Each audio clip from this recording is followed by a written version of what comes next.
Perkenalkan, nama saya Noval Antoni dari kelas 12 UPW dan di sini saya akan mempresentasikan tentang jenis-jenis dokumen kantor. Jenis-jenis dokumen kantor.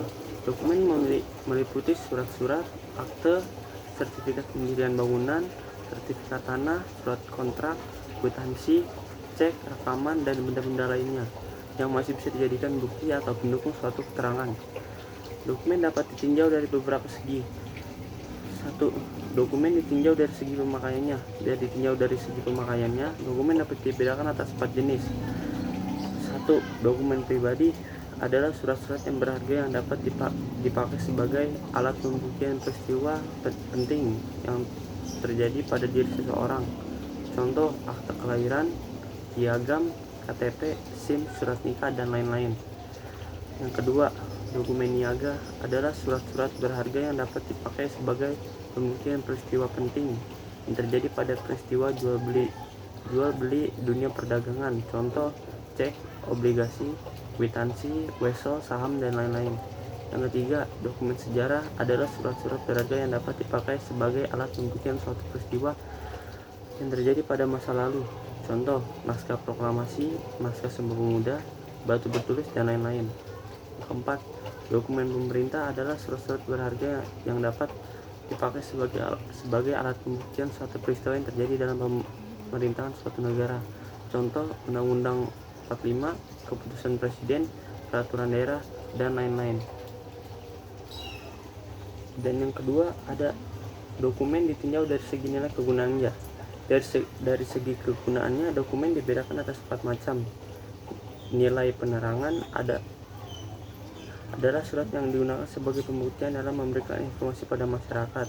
Yang kedua, nilai perdagangan adalah surat yang digunakan sebagai alat bukti dalam transaksi jual beli dalam dunia perdagangan.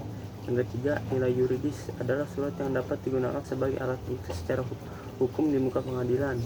Yang keempat, nilai historis adalah surat-surat yang dapat digunakan sebagai alat pembuktian suatu peristiwa yang terjadi pada masa lalu.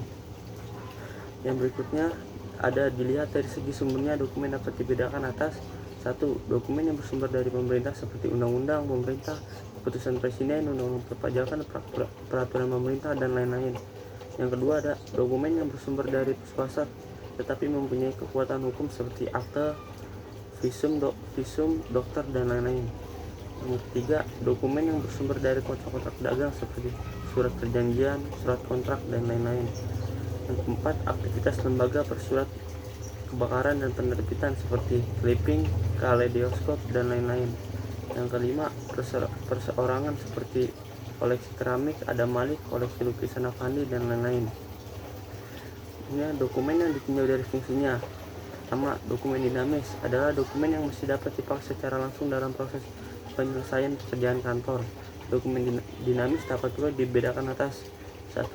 Yang pertama ada dokumen aktif adalah dokumen yang masih dipakai secara terus-menerus dalam proses penyelesaian pekerjaan. Yang kedua, dokumen semi aktif adalah dokumen yang frekuensi penggunaannya sudah menurun. Yang ketiga, dokumen aktif adalah dokumen yang sudah sangat jarang digunakan. Yang keempat, dokumen statis adalah dokumen yang tidak dipergunakan secara langsung dalam pekerjaan kantor. Kemudian ditinjau dari segi penelitian, dibedakan atas 3 jenis. Dokumen primer adalah yang pertama ada dokumen primer adalah dokumen yang berisi informasi penelitian langsung dari sumbernya. Contoh, paten penelitian, laporan, disertasi, dan lain-lain. Yang kedua ada dokumen sekunder adalah dokumen yang berisikan informasi mengenai literatur primer. Contoh, bibliografi, dan lain-lain. Yang ketiga ada dokumen tersier adalah dokumen yang berisikan informasi mengenai literatur sekunder. Contoh, buku teks, buku panduan, literatur, dan bibliografi dari bibliografi. Yang ditinjau dari segi ruang lingkup dan bentuk fisiknya. Yang pertama, dokumen lateral adalah dokumen yang terjadi akibat dicetak, ditulis, digambar, atau direkam, seperti buku, majalah, koran, pita, kaset, film, dan lain-lain. Titik berat dokumen literal adalah informasi yang terdapat pada benda. Dokumen literal dibahas secara khusus dalam bidang ilmu perpustakaan. Yang kedua ada dokumen korporal adalah dokumen berwujud benda sejarah seperti benda-benda seni dan benda-benda kuno yang meliputi keris, arca, batu kualam, pakaian adat, mata uang kuno, dan lain-lain. Dokumen korporal disimpan dalam museum dan dipelajari dalam bidang ilmu permusiuman. Yang ketiga ada dokumen privat. Ada dokumen yang berwujud surat menyurat atau arsip. Bidang penyimpanan surat menyurat ini dipelajari dalam bidang ilmu kearsipan. Kemudian ditinjau dari segi ruang lingkup kerja pemerintah. Yang pertama ada dokumen pemerintah. Adalah surat-surat penting yang dapat dipakai sebagai alat pembuktian dalam kegiatan pemerintahan.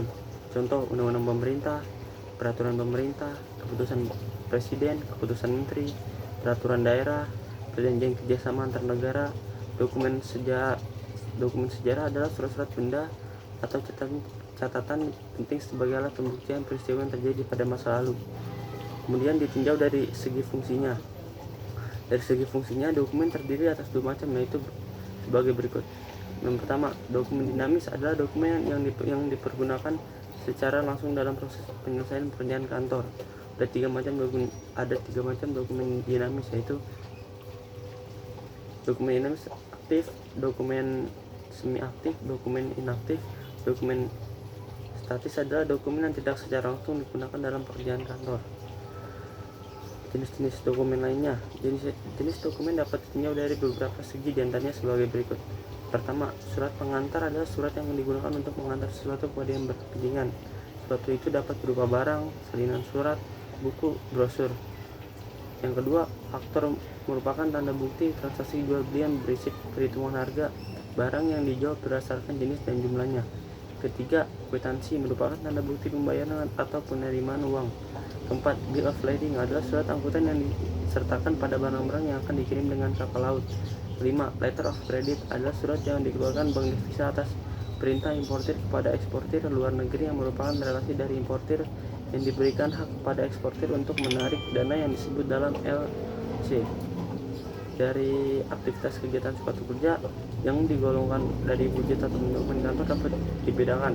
Yang pertama, sertifikat, piagam, surat niaga dan resmi, selebaran atau brosur, belangko atau formulir, clipping, situs-situs internet. Dan demikian dari saya, terima kasih.